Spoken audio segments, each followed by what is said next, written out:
I'm indeed very pleased to be with you this morning and to officially grace the opening ceremony for the 37th African Economic Research Consortium Biannual Research Workshop.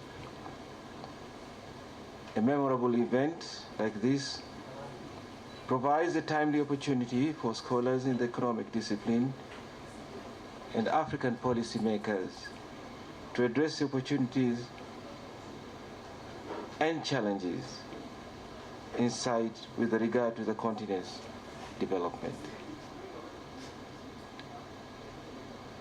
I would like also to express my profound appreciation to the workshop organizers for choosing Tanzania as the venue for this very important meeting. It is my great pleasure to welcome each one of you, especially those who have come from outside our borders, to this beautiful country with a sincere hope that your stay will be pleasant and productive. If time permits, please don't miss the opportunity to visit some of our world-famous tourist attractions, not very far from the city of Arusha. The theme of the plenary session of this biannual research workshop, climate change and economic development, is relevant to Tanzania and to the rest of sub-Saharan Africa. We all know that economic development and climate change has a dual relationship, with each impacting on the other in very many important ways. Ladies and gentlemen, to this day, nearly all impacts of climate change in Africa are intensified by policy choices, sometimes at best characterized by being short-sighted. For instance, failure to recognize the importance of sound urbanization, population, agriculture, land use, and water policies in economic development efforts are some of the factors responsible for the constrained view of policy making.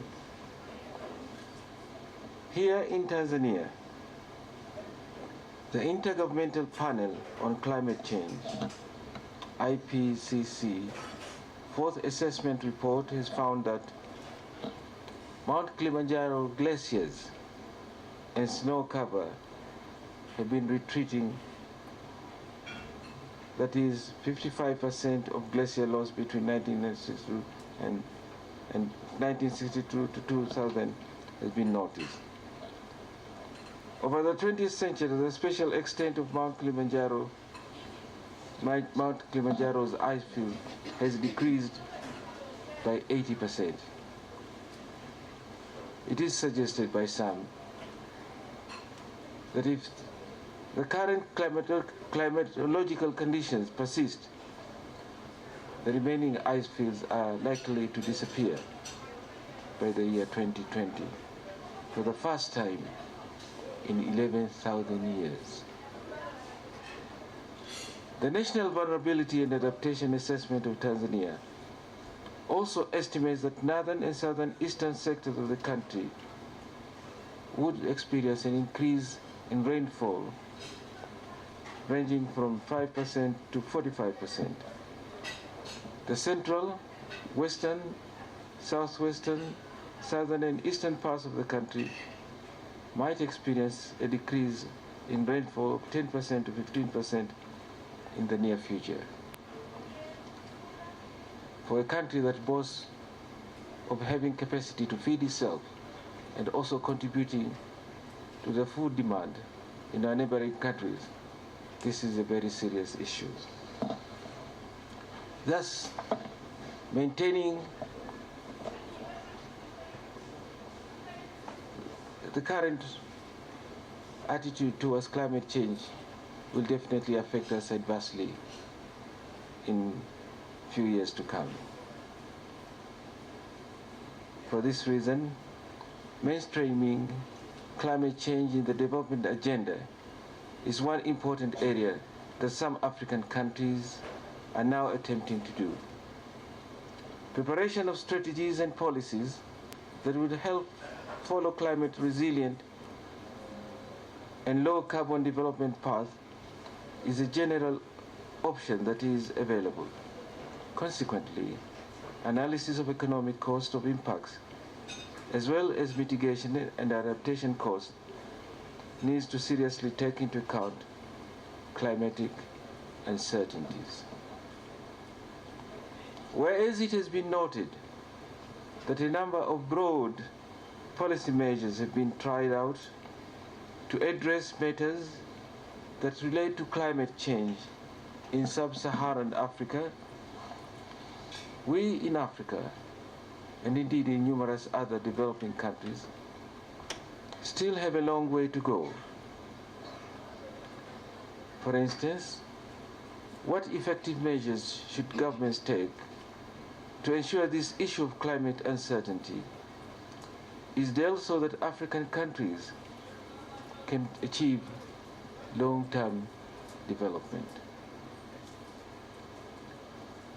It is this one amongst related questions, like economic cost of climate change, that I believe all of you assembled here will be grappling with during the course of the day. Distinguished guests, ladies and gentlemen, as I am aware, the mission of AERC to strengthen local capacity for guiding public policy making requires the availability of qualified and proactive professional economists who need to remain independent and objective in dealing with such matters. As a way of meeting this objective, AERC offers opportunities for African economists and researchers to carry out research and to network with their counterparts in other regions as a way of developing their skills and economic and policy-making institutions in African countries. Evidently, the importance of local capacity and research arising from local realities cannot be overemphasized. Too often, decisions on policy and the future of Africa have been based on information from other continents.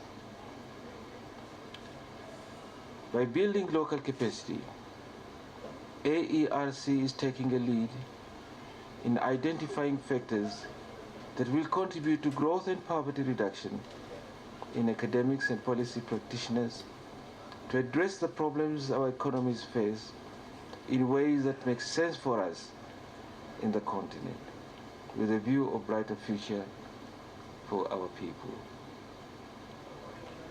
I gather that over the years, AERC has amassed a wealth of knowledge through its research activities.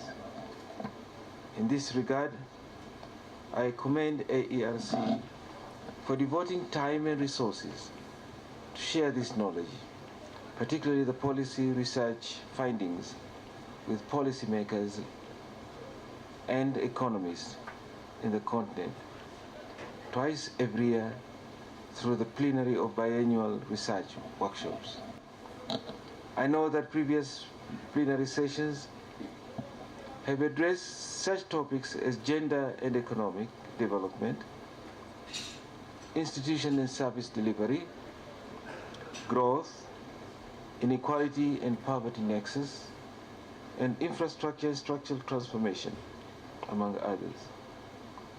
These sessions have informed researchers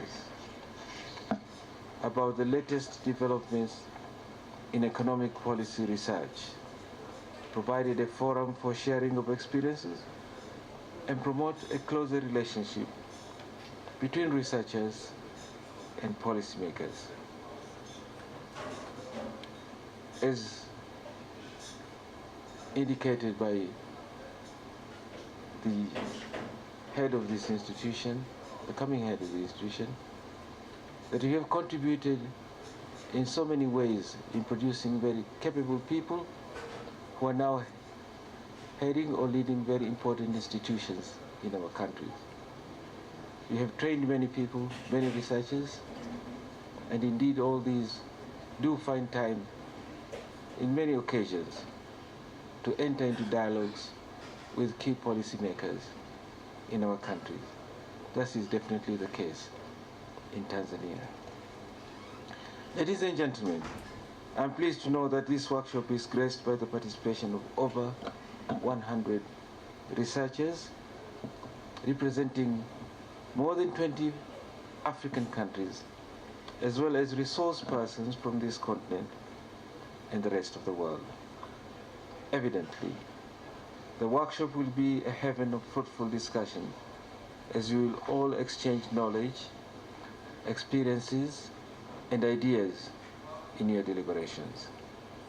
The outcome, I believe, will consist of policy implications and recommendations of policy action that will guide the continent to a bright and productive future.